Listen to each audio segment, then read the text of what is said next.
Hi everyone, and welcome to a conversation between myself, Stephen Bennett, and Laura Melissa Williams about finding the wild in the everyday. To start, we're going to quickly introduce ourselves. So, Laura, do you want to just say a quick word about yourself?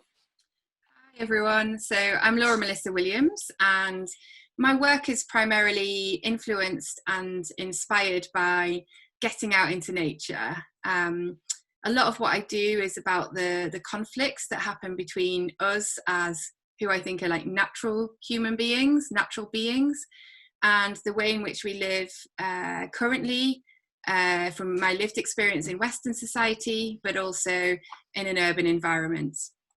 I'm also a trained paragliding pilot, so I draw on my experiences of moving through the air at height, being able to look down on our beautiful world, but also experience what it's like to become part of nature. And yeah, and I've my practice covers lots of different areas. So I've done maps of cities from above at night, right through to meditations and art pieces, including oceans of air. Cool, thanks, Laura. And so, I'm Stephen Bennett. I'm a multimedia artist, and I'm really interested in the intersection of art and science and policy and politics. I'm quite interested in the links between the everyday experience and global international processes. I'm quite interested in data and how we experience data and the effect that data is having on our lives, sort of good and bad, how that's leading to changes, profound changes in our life. And also, a bit like Laura, I just love maps. And I'm sort of trying to work out how to include that in my work. And I quite often enjoy cartographic and geographic references in my work, but also understanding that history of mapping is pretty problematic. So, as we said earlier, we're going to talk about finding the wild in the everyday, which we think really relates to the subject of the Wilderness Art Collective exhibition, which we're both part of. And I think what we're going to do is just go through a few questions. And what I suggest is I'm going to kick off with a question that I'm going to throw over to Laura. And it's really kind of getting to the heart of what we're talking about today, and also this exhibition that the Wilderness Art Collective are running. So the question is, Laura, what does wilderness mean to you? So I've been pondering this quite a lot over the past few months and also the past couple of years. And I think it really, wilderness is one of those terms. It just means different things to different people. I feel that in Western society, certainly in the UK, I feel like we have a tendency to kind of think about wilderness as these places that exist in the other. They exist perhaps outside of our everyday lives. They tend to perhaps be thought of as quite barren, quite wild, maybe devoid of anything that's perhaps meaningful or that could be used to contribute to who we are or how we live in society. It's quite, for me, it's quite a political and quite biased word in some respects. If you think of wilderness as kind of somewhere that's barren, then then that's you putting perhaps your perspective on it. Whereas if you go to those places that you're thinking about, maybe it's the Arctic tundra or somewhere else on Earth, and you ask the indigenous people about what this space, what this wilderness means to them, they might see it in a completely different way. So I'm sure that many of you will have heard of how the Inuit, they can reference, they have 50 words for different types of snow or snowflake. And I think this is an example. So where we might see something that is white and kind of just sort of fairly flat and fairly barren, perhaps the lived experience from those places, from the indigenous people, would be completely different to how we would perceive it. And I think that's what really inspires me in my artwork, in terms of thinking about wilderness as part of the kind of the mix of things that the threads of interaction, or the lines of inquiry. As artists, we're kind of looking at, taking terms such as the wilderness, such as wilderness in the everyday, or wilderness of the mind, and kind of really deconstructing that a little bit, and maybe hopefully kind of helping ourselves think differently about it, but also putting a different frame of reference on it for others as well. Do you have any thoughts on what I've just shared, Stephen? Yeah, so I think this idea of the link between the wild and the domestic and the familiar is really interesting. These sort of links between where we are now and these global international processes, effects. And of course, we can't ignore what's happened over the last 5 or 6 months where we've all been at home. A lot of people have been at home um, more than they would like to or more than they used to. And I think a really interesting question, which we're both exploring and other people in the group or in the collective are exploring, is this idea of finding wilderness from the domesticity of home, almost being a sort of well-being tactic. One of my artworks that I've been doing, it's an image which has got dirt and grit in it. It's got channels and tributaries, geographic features, ridges and ravines. And this is a piece of work which I've tried to really convey a sense of the sublime and the wild in it.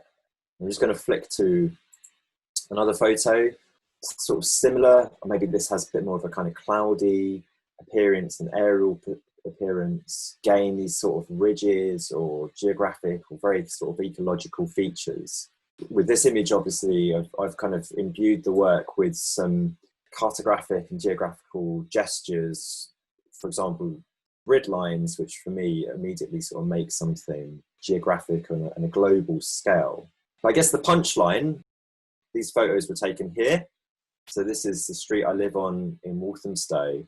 They were taken here. It was a cold, wintry day, and these are car windscreens.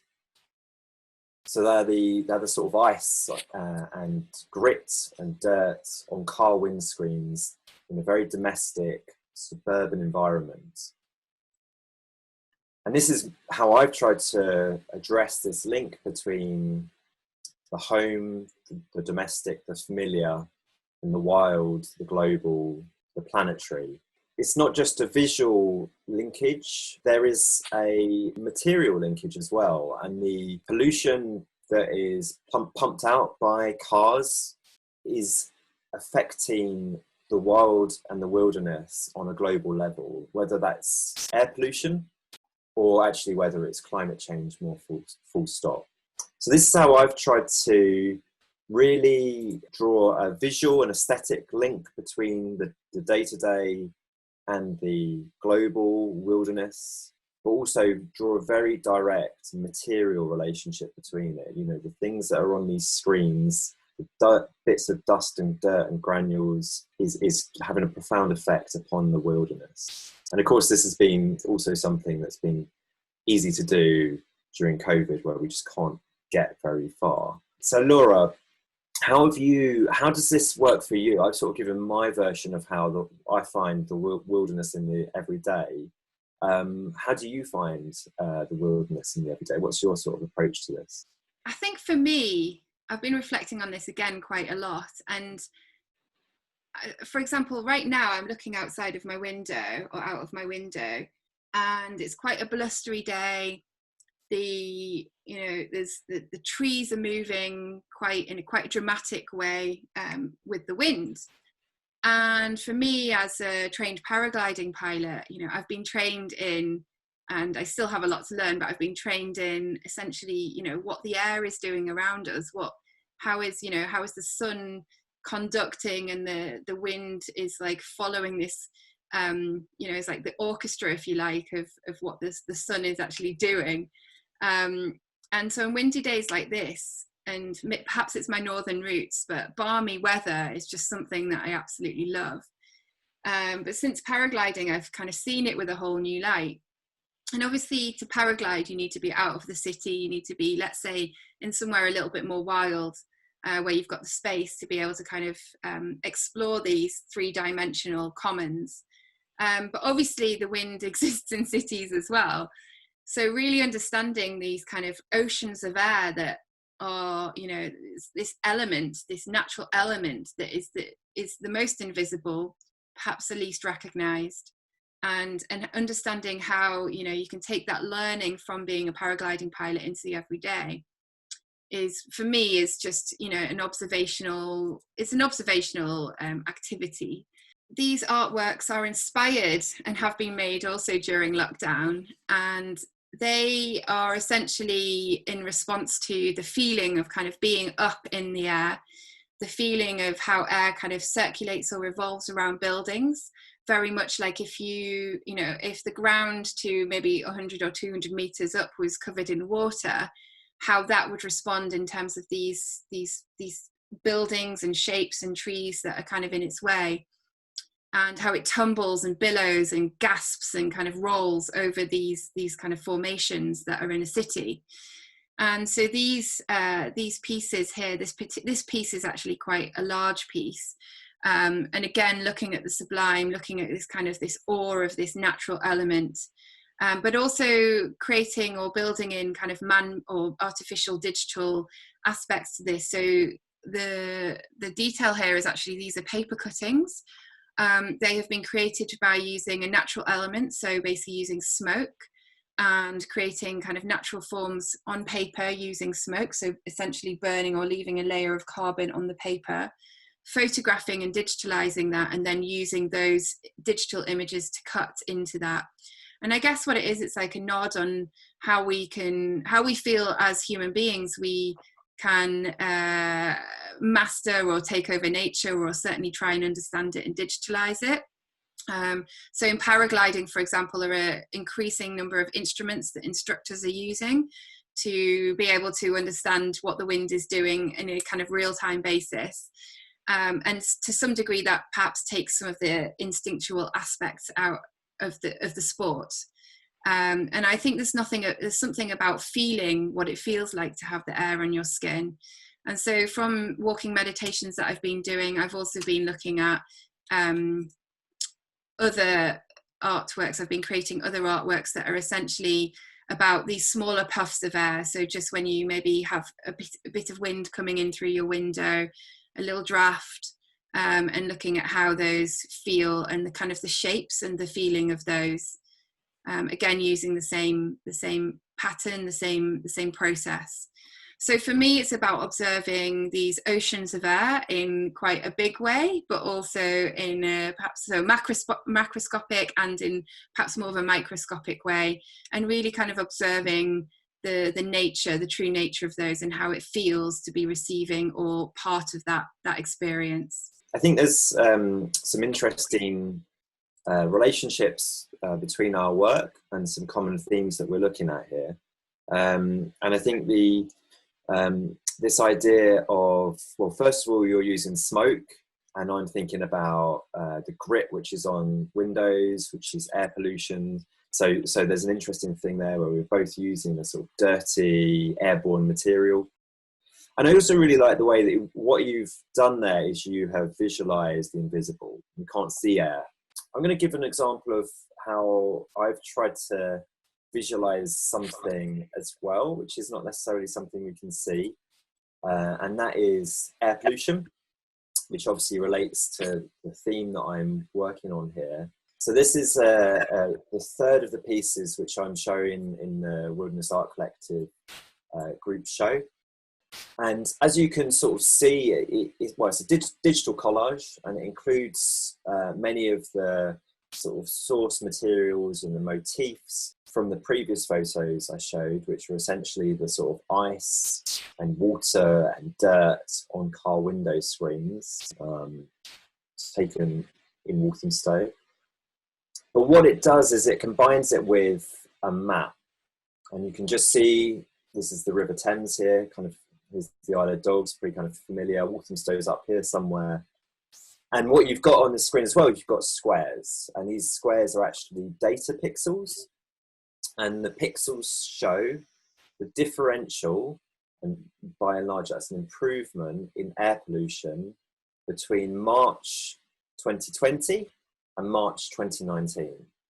So the lighter areas show where air pollution has improved in the London and Southeast area from 2019, which was sort of business as usual, to March 2020, and when of course we were in the middle of the COVID lockdown. And so what we're seeing here is this, well, first of all, it's an attempt for me to tautological data visualization. It's a data visualization of air pollution using sort of some of the materials which affect air pollution, which are ice and dirt. But second of all, it is an attempt for me to dwell on and contemplate an issue which lots of people have talked about, which is the wilding of cities during the COVID lockdown. There's been, of course, a reduction in economic activity. There's been a reduction in transport, especially in many cities around the world. And this is evidenced here by this piece of data. And it shows, there's lots of other ways you can look at that. We've seen pictures of animals running around cities, the birds taking over, but this particular example shows the cleaning of the air from one year to the next because of social distancing. So this is another sort of way that I've been reflecting on the wilderness during COVID. Of course, it begs the question, if we can do this, we can make this change. This is something that we did. We changed this as a community because of rules and because of laws. Why can't we do this on a more permanent basis? So that's the kind of question it poses. I know there's good answers to that some people might have and some people might think are important, but it poses that question. But Laura, I would love to allow you an opportunity to dwell on this point about maps and the wilderness. Yeah, thanks, Stephen. So I have lots of different points of view on this. I think mapping wilderness or mapping in general, so a map is usually a signifier of a place, in its most static sense. It's a signifier of a place in time. And what I really love about what you've done is that you've basically kind of overlaid a geographic map with a data map, essentially. And so that geographic map, let's say, is kind of representative of a place as it is now, but the data map is showing the evolution of the systems and kind of infrastructure, or not, well, more than the network of activity that's happening within that space, within that geographic place. And for me, as you can see, so this is one of my maps here. So I paint with ink and bleach. And what I think is really interesting about doing paintings such as this is that, so this is taken off an image that was when NASA, or the astronauts in the International Space Station, started to be able to photograph our cities and our planet from above at night, and to do that in quite a high resolution way. And you can see here that there are, very distinct areas where perhaps you could say, this is perhaps more wild. Similarly here up in, I think this is Lee Valley in your area, Stephen, and Regent's Park and various of the parks that are perhaps showing, on a quite a macro level, looking down, the areas which, let's say, are traditionally how we might call them, maybe perhaps slightly more wild.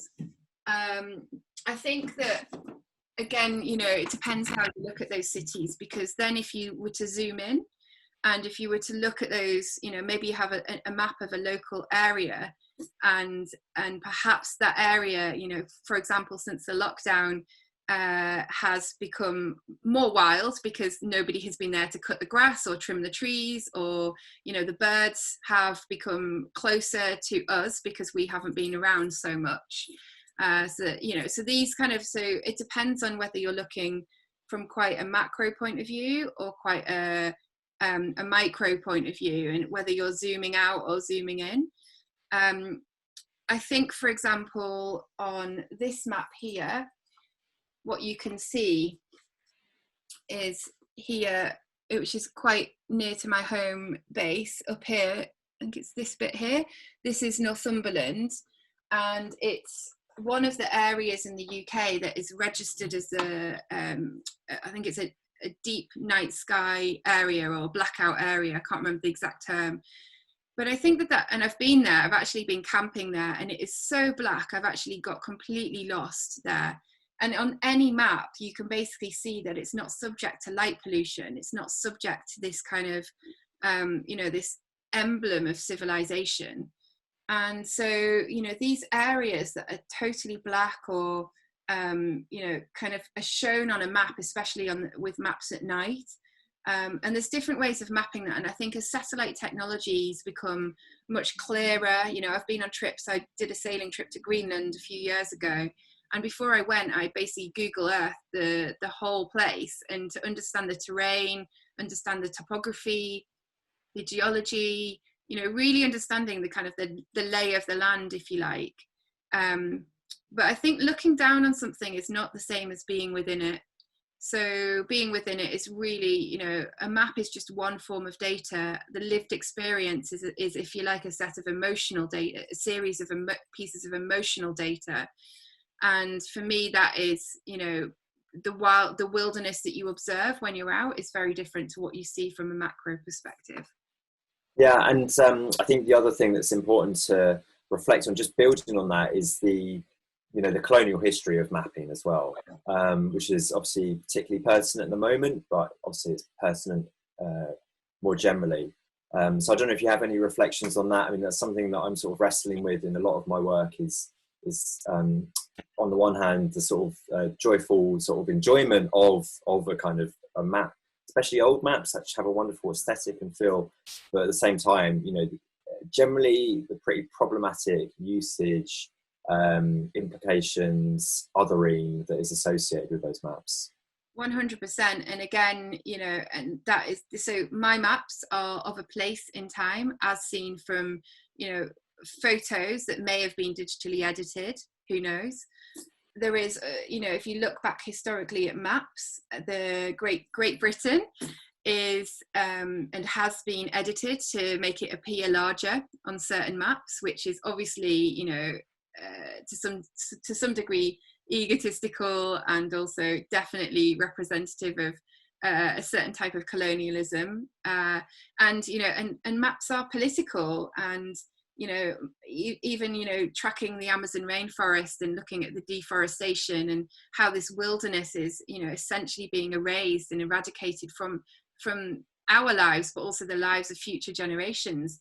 I think maps give us a sense of context. They give us a sense of progress. They show us where we are at a certain place in time. My maps, I think, if you look at this, you can see the where we are with technology. The light that is emitted here is quite yellow. But if you look at, for example, certain parts of Las Vegas, the light is actually much more white. And so that is emblematic of a new type of technology that has come in. So you can visually see and categorize old areas of the city versus new areas of the city. And from that, you can deconstruct what is the civilization process that's going on here. You can read these maps, they're kind of stories in a way.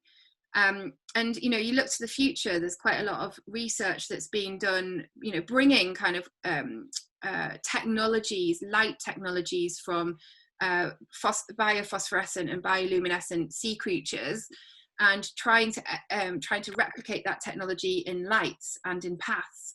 And so that technology is much more blue inherently. So this map in the future, give it 100 years time, and we might have a world which is completely running on this new type of biophosphorescent technology, and we might be looking down at a blue planet at night. So I think I think there's lots of different ways to kind of essentially assess where we are as a civilization, and to layer different types of information onto these geographic sort of fairly set locations, but also to be able to read how we are evolving as a planet, as a country, as a city, as people. There's so many layers. The sort of concept of progress is, of course, subjective. and really relates to the wilderness point again as well, a sort of sense that a place with lots of lights and development is a more civilized place, and if it lacks those, then it's sort of uncivilized or wild. One of the things that the Wilderness Art Collective are trying to do is turn around that framing. Cool, okay, I think we're sort of wrapping up now.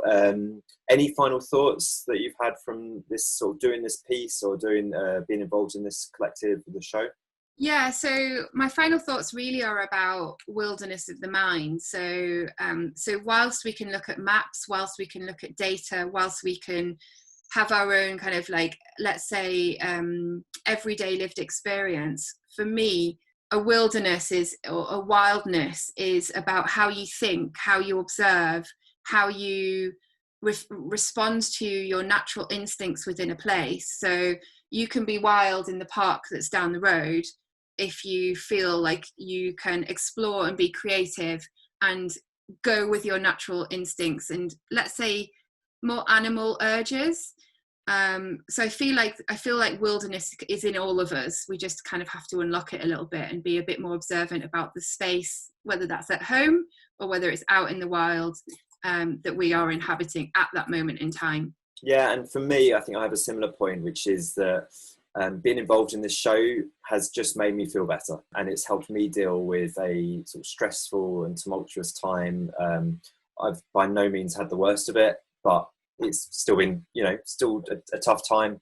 I guess for me, the wilderness of the mind, or for the wilderness has been for the mind, and being able to go into a place which I've not been familiar with, an experiment which is intrinsic to the artistic approach, has given me a real benefit and well-being in this difficult time. And I think for many people, the artistic approach does achieve that. And for others, I would really encourage you to pick up a pen, pick up some paper, pick up some paint, use whatever you can, and just get making, because it really has these well-being benefits. I completely agree, and I think one final point is just to echo that. I think creativity is a wildness of the mind. Fantastic. To be able to do that, I think is embracing your inner wildness. Cool. Okay, so we should just probably say that we both have got Instagram accounts where you can follow us. It's all linked to in the Wilderness Art Collective website. The website is great. There's different rooms showing different pieces of artwork as part of this exhibition, so please check that out. We also have our own website, so please go there as well. There's ways of contacting us and ways of following us. And I think that's probably it. I'll be doing a walking meditation, which is called Oceans of Air, so I'd love to see you there if you'd like to join me. Fantastic. I will be joining there, and I hope everyone else does. Cool. Thanks, guys. Bye. Thank you. Bye.